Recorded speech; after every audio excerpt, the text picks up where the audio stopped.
Hey guys, it's Richard here, and I'm alive.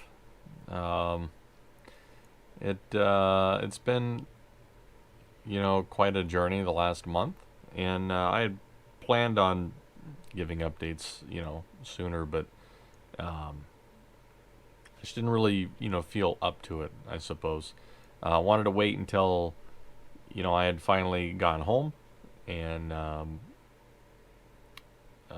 you know kind of just feel all together again. It's pretty interesting, the whole heart surgery thing, and wanted to give you guys like a recap, kind of how it went down. So just start briefly. At the beginning, I've always known this was an issue. I was born with a bicuspid aorta valve instead of a tricuspid, which is normal, and um, it's progressed over time. And when I was a kid, they always said that I'll probably have to get it replaced when I'm about 50. So um, I never really thought about it, did anything about it. Just lived my life like normal. And I um, made, I guess, some pretty decent choices. I exercised, and I worked out, and I played sports, and I've been otherwise pretty healthy. So I got lucky there. But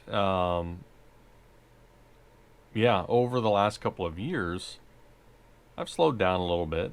I've been working in offices now for probably 5 6 years, maybe a little longer than that.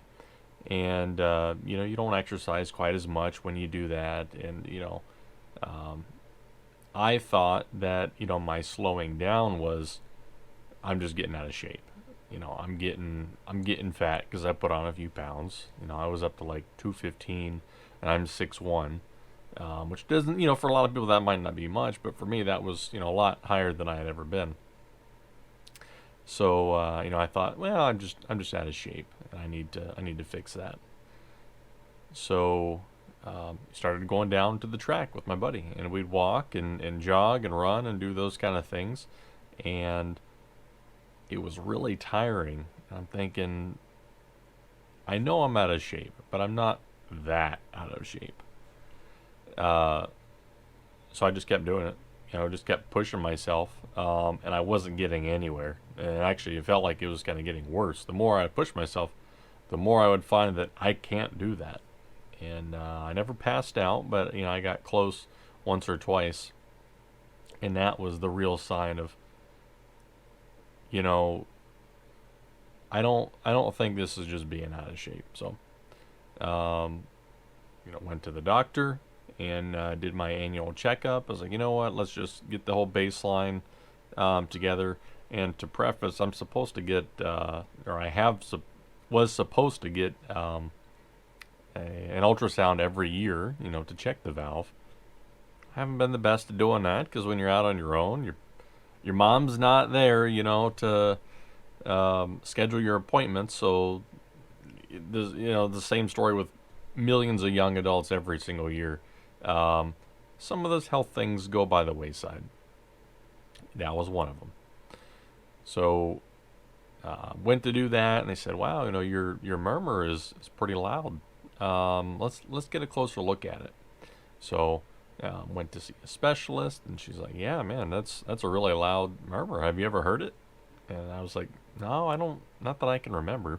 So she gave me the stethoscope, and I, yeah, put it on, and I heard it for what I think is the first time that I can remember, and it's just whoosh, whoosh, whoosh, making a whooshing sound. I'm like, wow, that doesn't sound good. Because it's supposed to just be beating, like ba bump, ba bump, ba bump, and it was like, whoosh, whoosh, it sounded like Darth Vader almost. It was interesting. So, um, had to get some more tests done. I did something called a T procedure, which is a trans esophageal echocardiogram. It's not pleasant. what they do is, you go to the hospital, they get you on the bed, and they, I believe there was an IV. I think there was an IV or two, and they spray some stuff at the back of your throat that's supposed to numb it up, one, and um, suppress your gag reflex, because what they're going to do is they're going to put a wand down your throat, and it goes behind the heart, so they can take pictures very, very close to it, and much higher detail and resolution photos. It's a pretty cool process. They said that spray, like, oh, it's going to taste like bananas. It kind of did, but for me, it didn't suppress any gag reflex. So when they're ready to do the tea, you move on to your side, and a doctor comes in and like, all right, here we go. So they try to get it down, and you're awake, while they're doing this. I was lucid, I was not out at all, and we're trying to get this thing down, and I know what I have to do. You have to swallow to help the probe go down. It's not big, but it's also not small either. It's probably somewhere in the realm of the size of a hot dog. If I had to, think back and guess about it, I think it was about that size.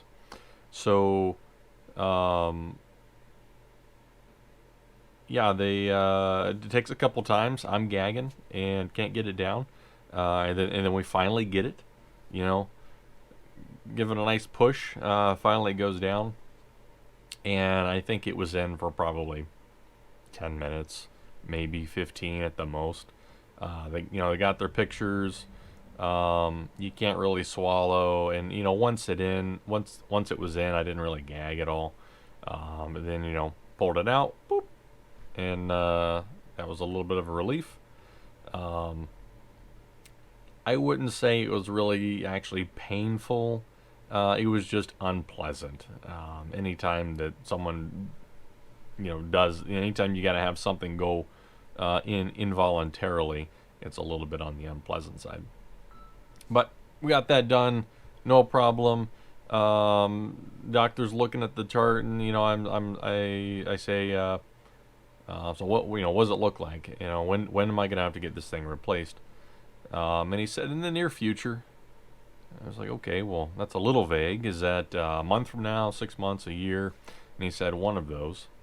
I was like, okay, well, what's next? So go see a surgeon, and go over options and the next steps and stuff. Like, okay, so I go home. Go back to work. Like the next week, I've got a trip down to Nashville for was it Scrap Expo? I think, yeah, Scrap Expo. Great event, by the way, if you're in the scrap industry. Loved it. But I can feel that slowing down part, because we got to carry stuff into the exposition center. And I'm carrying these two cases. They're just displays. They're not that heavy, maybe 15 pounds a piece, but it's like, man, this, and I'm scooting. By scooting, I mean like shuffling my feet to move. I'm not running. I'm not moving very fast, because I can just feel it wearing on me. It's the valve, not getting enough air and oxygen and all that stuff. Whatever. It's just struggling there. So go back home. Yada yada yada. Next thing, I got Akron General. Got to meet with a surgeon there, and he looks at everything and he says, yeah, it's pretty bad. You have to get surgery. Go over the procedures, and I think I might have mentioned it in the last video. There's basically 3 different options. There's bioprosthetic, there's mechanical, and there is the Ross procedure, where they do the old switcheroo with the pulmonary valve and the aortic valve. So then the next thing is he says, you're probably a pretty good candidate for the Ross. So we'll refer you up to someone who does that. He's like, I don't do that. But, a guy up at Cleveland Clinic does that. So, I go back to work and, I'm waiting for this meeting with the surgeon. And I get a call. I think I was on a Wednesday. I get a call on a Wednesday, and they're like, "Hey, we can get you in for Friday." I was like, "Oh, great." It's a little short notice, but yeah, good meeting. We'll talk to the guy and find out our options and all that stuff. And she's like, "Well, no, for surgery with Dr. Eric Roselli." And I got a 2 days notice for surgery. I haven't even had lunch today yet, and I told her okay. I said, because I said, what are my options if I can't do it, with this short a notice, what are my options? She said March. I was like, well, at the rate I'm going, I don't know what March is gonna look like. So yeah, let's do it. So we go. I go home, tell my boss, get everything covered at work, get everything figured out, and tell him, hey, I gotta run. I gotta get things set up, taken care of. I got 2 days, and I gotta go. So I said, no, yep, no problem. We'll get a couple things tidied up, and then yeah, do what you gotta do. So did that. Went home, did laundry, washed dishes, that kind of thing. Did all my little stuff that I needed to, just make sure all the windows were closed and the doors were locked. And then I went to my parents' house, and Thursday, the day before, I had to go up to Cleveland Clinic to do a bunch of tests, blood draws and CT scan with IV contrast, which is very interesting. When they put that contrast dye into you go into the tube and it's spinning around and all that stuff, and they say, all right, we're gonna inject the dye. So okay, and then they warn you ahead of time. But the dye, when it goes through your body, your whole body gets this warming sensation, and it makes you feel like you're peeing yourself. But you know what? The whole sensation, that whole warming sensation was actually kind of pleasant. You just felt cozy, like you're wrapped in a warm blanket from the inside out. And I thought, man, that wasn't too bad. The only bad part was, they poked me with so many needles that day. It was annoying. But yeah, Thursday, and then I go to my last meeting on Thursday. It's like 3 o'clock, and the nurse comes in. She says, "Hey, we had an emergency. We can't do your surgery tomorrow. We're gonna do it next Tuesday." So I was like, "Okay, well, I got a little bit of time still." I was a little bummed because I was ready. I had to do all that stuff. But on the other hand, I was like, "Man, this is great. I got a little bit extra time. I'm gonna go home. I'm just gonna basically chill out until Tuesday. Finish anything I didn't get done." Play some Civ with my buddy Jason, and all that good stuff. And so I did that. Monday rolls around. I go over to my parents' house, and I was going to stay the night there, so we can just go up early on Tuesday morning. But it ended up being at like 10 o'clock on Tuesday. So I was like, okay, I'm gonna go back home, sleep in my own bed, and then we'll run up Tuesday morning. So Tuesday morning rolls around, go to my parents' house, 6 o'clock in the morning or 7 o'clock in the morning, something like that, real early, because I want to be early. You cannot be late for your surgery. That's the truth. So we get up there, and it's at the Sidel Center, which is a very cool building. There's and if you haven't been to Cleveland Clinic, the whole place is very cool. It's one of the best hospitals in the world, and they do like 5,000 surgeries there a year, heart surgeries. It's insane. Um, it's just the place is like a city, and I couldn't think of anywhere else that I would want to go than Cleveland Clinic. So I was lucky there that we're in that proximity. So we get up there, get into the waiting room. I'm not nervous. I've had to do this my entire life. I'm not nervous. I just want to get it over with. So we sit down. It's like 10 minutes, 20, maybe 15 minutes. Girl comes out. My parents were there. Girl comes out. Nurse comes out. Sorry, and Bentoski. So I go back in there. We go into the little prep room, and she's like, all right, you got to get undressed. Put this gown on. We're gonna shave your chest. And I was like, I already did that. So there's if you want to have your chest shaved, if you have hair on your chest, before the heart surgery, they will do it for you. Do not do it yourself. If you cut yourself, that can open up areas of infection. I did not use a razor. I just used my trimmer, so it was fine. But she finished up the job, and then I just hung out there for I think 2 hours, because we were really early. My parents were in there, and I just kind of lay there, and we're just talking, and then the surgeon comes in, Eric. First time I met him, cool guy, really knows his stuff, and we're talking about the surgery and stuff like that, and he's doing multiple surgeries that day, and we're talking about which surgery it's going to be, and I told him, I was like, well, I want the Ross procedure. If I can, if you can do the Ross procedure on me, I want that. Otherwise, give me the mechanical, because I don't want repeat surgeries every 10 years.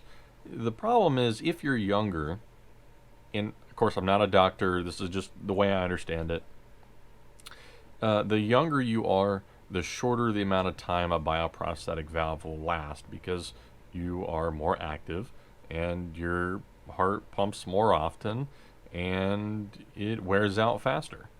It's not your own valve, so it wears out much, much faster. And it could be 5 years, 10 years, 15 years. It's kind of up in the air. It depends on you.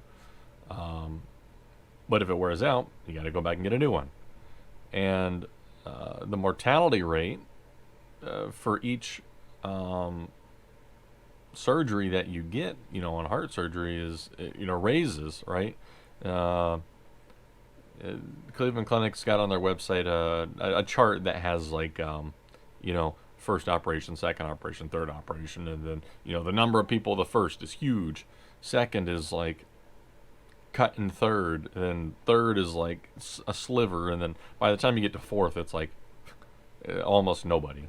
I was like, I don't want to do that. Give me the mechanical. So, okay.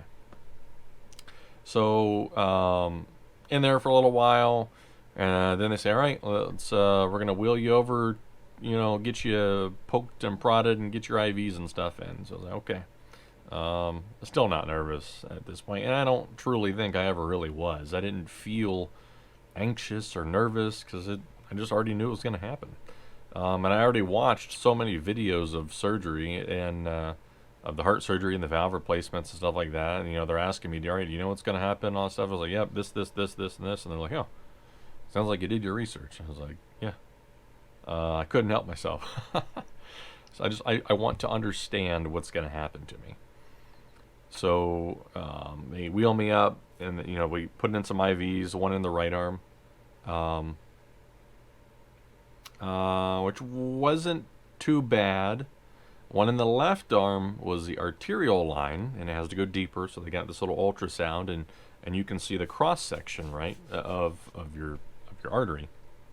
And it's about, I believe, it's about a centimeter or a centimeter and a half below the surface. I believe she numbed it up with some topical anesthesia or whatever you call it, and then boop, poke that thing in, Um, I thought it was going to hurt more than it did, but honestly, I can't remember the pain, so it must have not been that bad. Um, but it's a little nerve wracking, right? Because you get blood drawn, and it's not that bad. It's just a little poke and boop. But this one, it's like, all right, we're going to go deeper. And the needle's kind of big, and I'm just imagining it's going to stick clean through my arm. Uh, but it's not. It's not that bad. So I'm sitting there for 15, 20 minutes, maybe a little longer. I wasn't even really paying attention to the time at this point. They're like, you want to watch TV or anything like that? I was like, no, I'm just going to sit here and enjoy my surroundings and wait. Um, so, uh, so did that. I see all these other people that are in there too, and like they're going and they're going and they're going, and now I'm looking around like I don't think there's anybody else in here. It sounds like it's just me. Uh, and I think it's afternoon at this point, a little bit afternoon, and so they like, all right, it's your turn. So they wheel me, down the hall, and it's busy. Like there's a lot of people in here. Um, and the the areas look like freezers. They look like they got these big doors on them and stuff. And I think it's just because of the way they have the doors and the gaskets and stuff. I believe they're positive pressure rooms, so they pump air in, so it keeps any foreign contaminants out. And because I feel like I remember when they opened the door here and the kind of sound like air escaping or whatever. So while I'm in the operating room, there's a lot of stuff in there, a lot of things going on. I think I believe there was a team of 5 to 7 people. I can't remember. It starts to get a little fuzzy at this point. But they pick me up and they, all right, scooch over onto the operating table, and it's laying completely flat. And it's real narrow. I'm like trying to figure out where do I put my arms because they're just like dangling off the side. And everybody kind of starts introducing themselves, which is great. I don't remember anybody's names that was in there. It was kind of like a video game or like a TV show where you got the whole team there and like, all right, this is Spike. This is John. This is Bill. This is Ted. And everybody's like, hey, doing their little intro, and it's kind of cool. Cabinets everywhere, like the place it's nice. It looks nice. They're like, hey, do you want to play any music? And I was like, yeah. And they got Spotify up, which is great because I use Spotify. And I told them the lo-fi chill hip hop, which is great. I love the lo-fi chill hip hop because it's casual, just study music. It's relaxing, that kind of thing. And they're like, oh, this is pretty good. I was like, yeah, it is good. And then I don't remember anything else. That was it. I was out.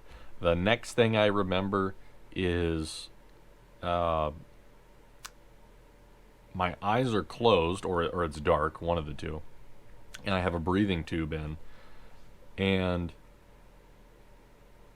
that's probably the one thing you never forget is waking up after surgery, after being out, because the surgery, I believe, it was about 5 to 5.5 hours. I was on the heart lung machine, and I'm cut from clavicle to below, or kind of like right in the middle of my torso. It's about 10 inches there of an incision. And they got you open, right? And your heart stopped while they're doing all this stuff. They got you on the heart lung machine, and waking up after that was great. The breathing tube, not so much. That was very unpleasant. Now, I only remember like 30 seconds of it because it was in. As soon as I woke up, I'm gagging. Because you can't. you can't swallow and you can't talk. You can't do any of those things when you got the breathing tube in.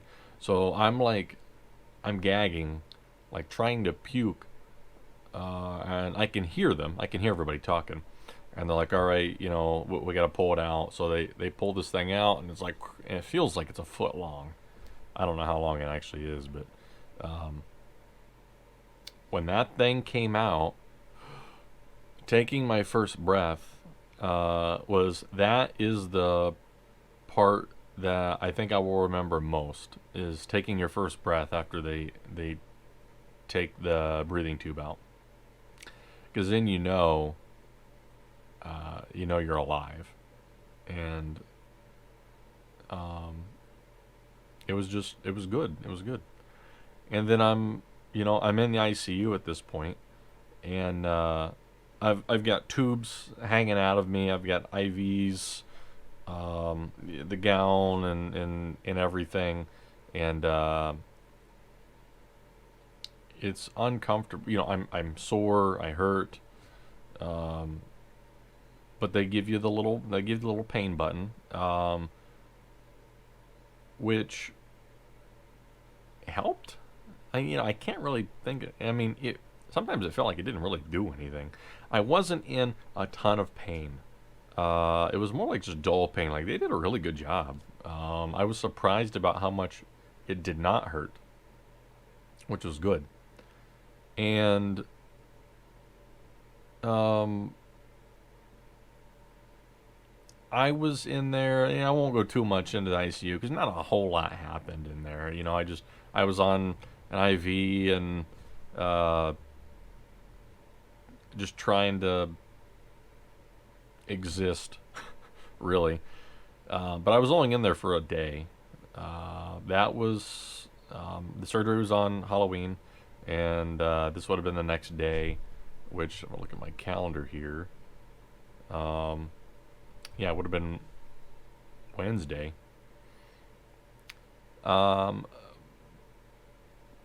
yeah, Tuesday and then Wednesday, and I believe after a day, I can't remember exactly if it was nighttime or daytime or whatever, but I was only in the ICU for a day, and then I went to the step down unit, which is kind of like your own room where um, you you kind of have the rest of your stay there, and they monitor you and all that stuff.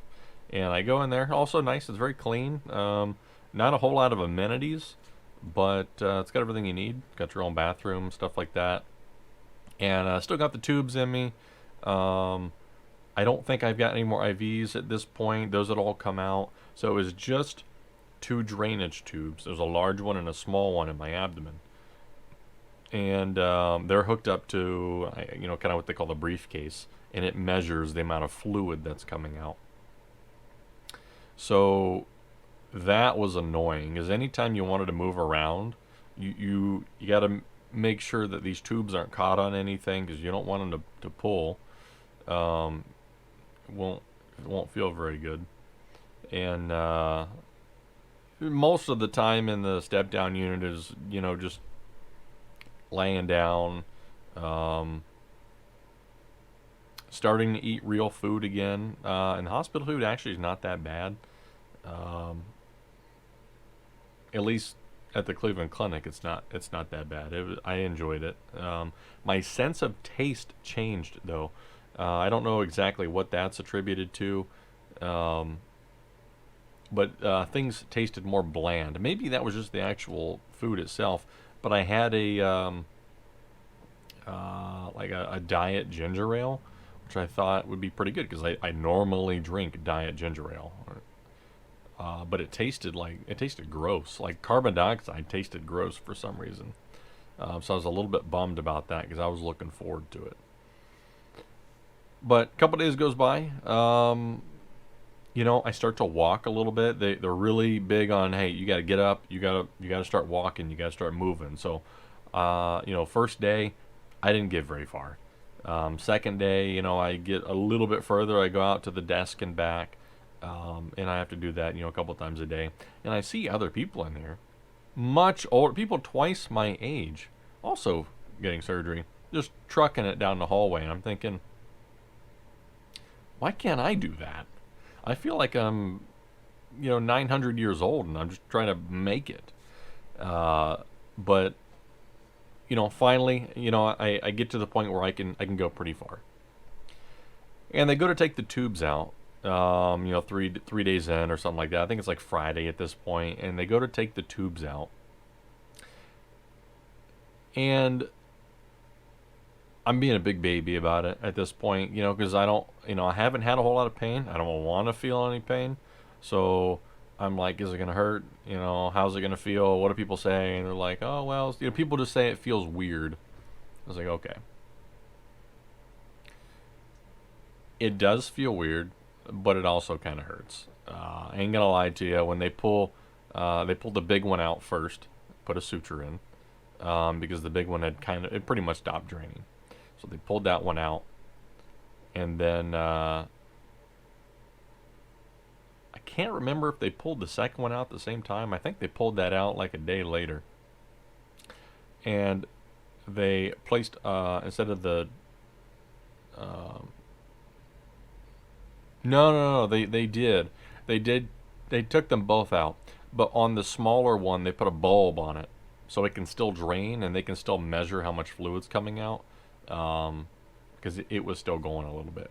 But it did hurt. It did feel weird. It feels like there's a full 12 inches of tube in you, times two. So I did not like that. The Foley catheter, never had a catheter before. I know lots of people get catheters and whatnot. That was weird.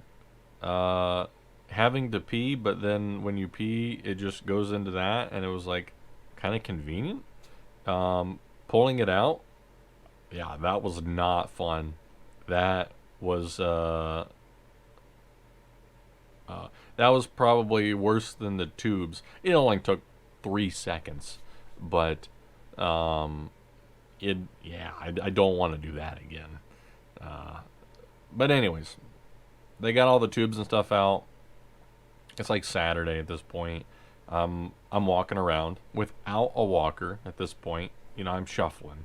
I'm shuffling. I'm not going very fast, but I'm walking around. Trying to get cleaned up because you just stink, right? If you don't take a shower for a few days, you just stink.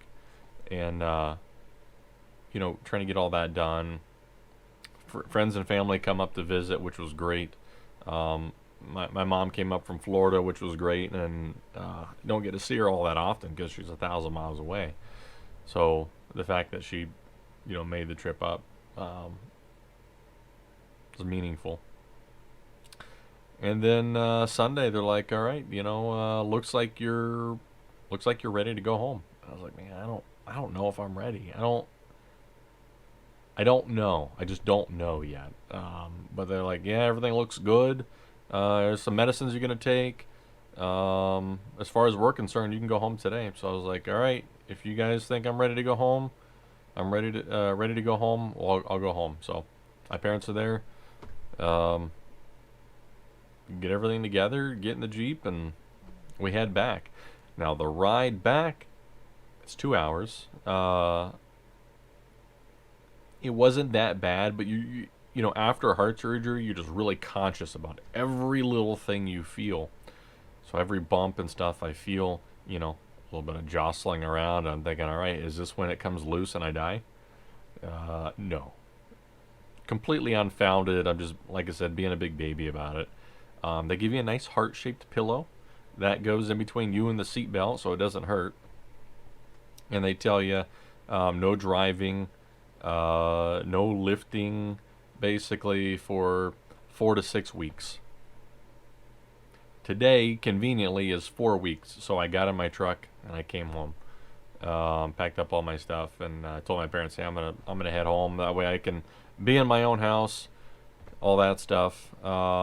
Gonna start cardiac rehab here, and hopefully, I called them today to schedule it, and just had to leave a message.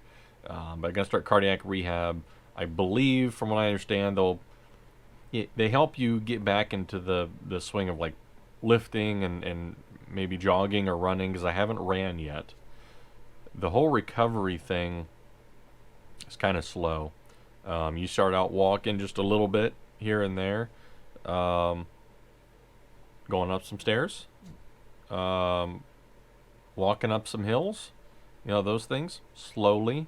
Try to get your steps in. I've got a Galaxy Watch 6, so I am constantly, monitoring my heart rate, making sure it stays low. You will have to monitor your vitals. You'll have to check your blood pressure. Um, Low sodium, low fat. They tell you got to be on the Mediterranean diet, but really just eat healthy, so you're not eating greasy, salty things that'll raise your blood pressure. Uh, Probably shouldn't drink any beer. I can't remember what they said, but I haven't had a beer in like 2 months, and it sucks. I have craved a beer so bad. Um, and a Fresca, which now that I'm home, I can drink my Fresca. Uh, I've craved Fresca for a month now, and I can finally have my Fresca again. But the whole recovery process, like I said, is slow. All that you're constantly aware of everything you feel. It's really annoying. There's the chance you develop AFib.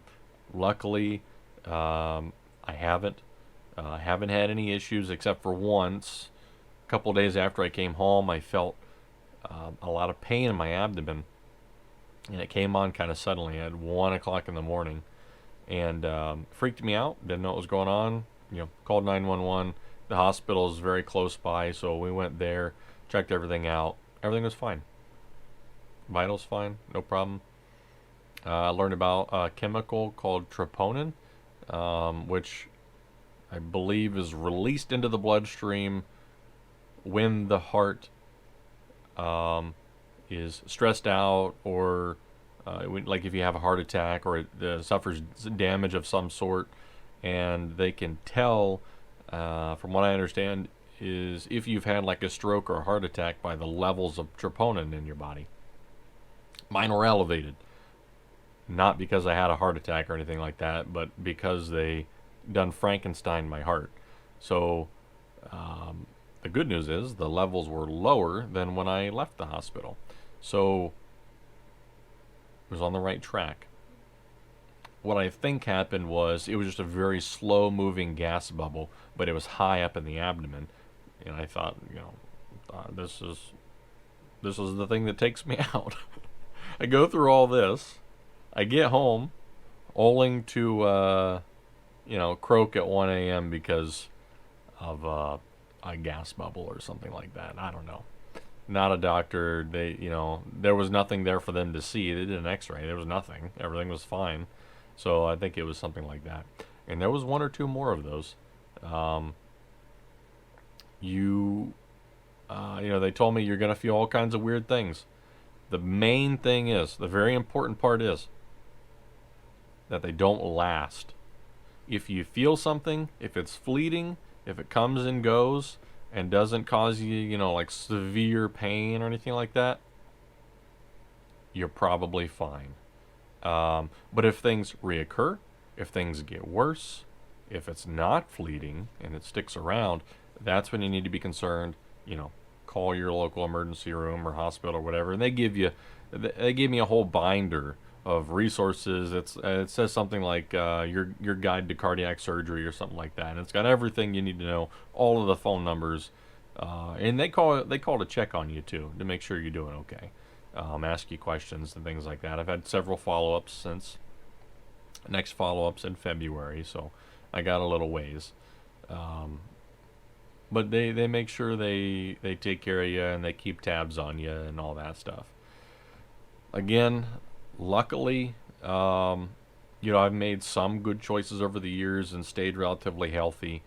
Exercised, played tennis. When CrossFit was like the big thing, I did CrossFit. Went to the gym, and I did cross country for a very short period of time. I wasn't very good at it, and I think back now, and I wonder if it wasn't because of the valve. I wonder if that was the problem. Quick note, I said that I had a bicuspid aortic valve.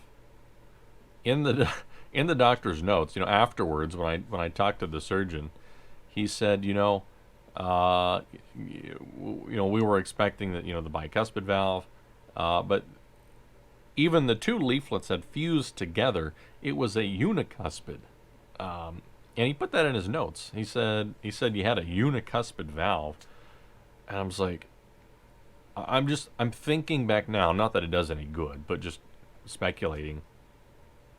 Would I have even made it until March with a unicuspid valve like that thing? I feel like I was just, you know, uh, lifting one thing away from SCD, sudden cardiac death, which can happen. I learned about that. That kind of scared me. That part where your heart just stops and you die. Um, who knows? I don't know. The good news is I got the Ross procedure. Everything went okay. All the doctors and nurses and everything, cardiologists, and so far have said everything looks good. You're doing great. Um, we'll see you. We'll see you in February. We'll see you in your next appointment or whatever. Go home, take it easy. All that stuff. And I think that's really the advice that I would give for anybody else that was getting cardiac surgery, especially if you're young. When I was looking for resources, I couldn't really find any. There's not a whole lot of stuff out there for younger people getting heart surgery and valve replacements. All the charts and graphs you find are for older people that are getting this done. And I'm, trying to find stuff for people my age, and there isn't anything. But hopefully what I've learned helps somebody else, watching this down the road, know what to expect. And the advice I would give is just do what your doctors tell you to. I didn't. Right? For years, I was supposed to every year get an ultrasound, keep tabs on this problem. But it never surfaced, right? It was never I never had any issues. So I didn't. That was problem number one. I didn't listen to the doctor. And then it all just sandwiched together, right? In such a short period of time where it's like, okay, here's today's Wednesday. You need to get surgery on Friday. That's problem number one. I guess that's probably the other problem. Well, the other problem could be if you don't keep healthy, stay healthy. If you have this issue, keep your blood pressure low. Monitor your heart rate. Don't go crazy. Don't try to be superhero with a bicuspid valve. It is going to fail. It's only a matter of time. So just keep tabs on it. Before surgery, like when you're going there, don't be stressed out. You can't do anything about it. It's out of your control. So just go with it.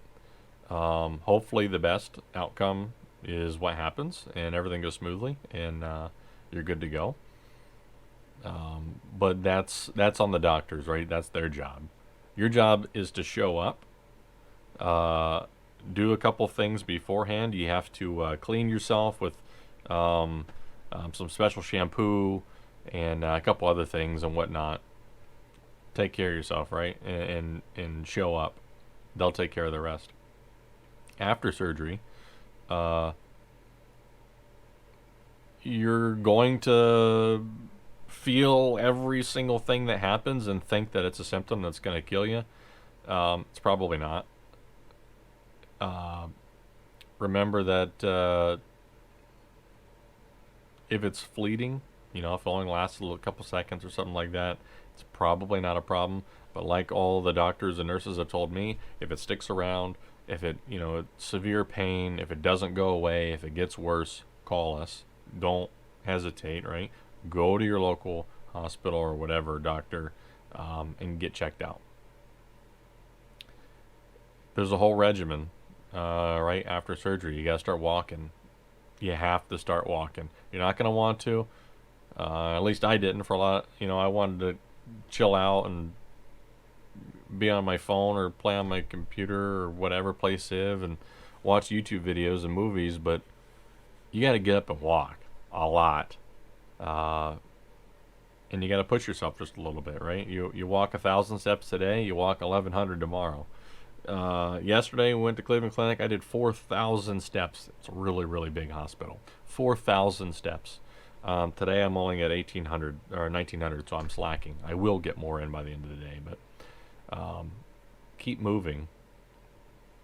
But also be careful. Don't go trying to pick things up that are heavy. You're probably not going to be able to do it. If you do, it's probably going to hurt, and you may pass out. Showering, you got to get a shower. Don't don't sit around and be stinky. If you need somebody to help you, have someone help you. We got a chair for the shower, so I could stay seated. There for the probably for the first week. After that, I was good to stand, but I believe they told me don't take very, very hot showers because the hot water can make you pass out. I didn't experience that. I don't experience that now, but it's probably good advice. When they say don't drive for 4 to 6 weeks, it's very important that you don't drive for 4 to 6 weeks. And it's not because you can't, and that's why I kept telling everybody, I can drive. I'm an adult. I can technically do anything I want. I just have to live with the consequences. The idea behind not driving is if you're driving and you get in a wreck, if the airbags deploy, it's going to cave your chest in and you're probably going to die. That's how it's going to happen. And it would really suck to go through all that just to die because of an airbag, a life-saving device. Follow up with all your appointments. That's important. But really the overarching thing is to do what the doctors tell you to do. Right? That's their job. We all have our jobs to do during the day and night or whatever. Doctors have their jobs to do, and that just happens to be telling us what to do. It doesn't hurt to get a second opinion, and I was told that by a couple of the people I talked to. Hey, if you want to get a second opinion, I won't be offended. And if they are offended, that's their problem, not your problem, right? You need to take care of your health, and if you feel like you need to get a second opinion, go get a second opinion. Somebody being a little upset because you went and got a second opinion does not matter. Your health matters, right? So that's my story.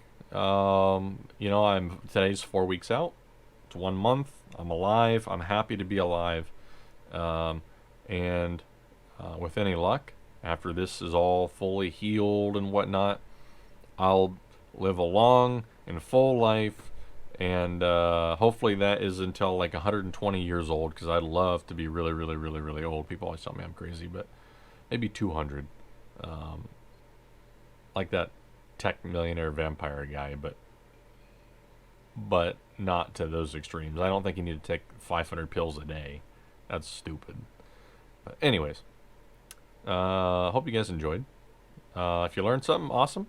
If you just want to stick around and listen to my story, awesome as well. If you didn't like it, awesome as well. It's okay. I mainly wanted to make this because there's just not a whole lot of resources. I couldn't find a sufficient amount of stuff for people my age that have to get heart surgery. So I kind of went into it blind, just watched YouTube videos of the surgery and tried to watch some other resources from it's like the heart surgery or valve surgery YouTube channel or something like that. Tried to watch as much as I could, but there's just not a ton of accounts that I could find, or any that I can even remember. Maybe I didn't look hard enough for younger people. But yeah, hope this helps somebody. I'll be around. Since I'm back now, I can start making some more videos again. I've kind of had the itch to do that. So stick around, and I will catch you guys soon. Till then, we'll see you later. See you later.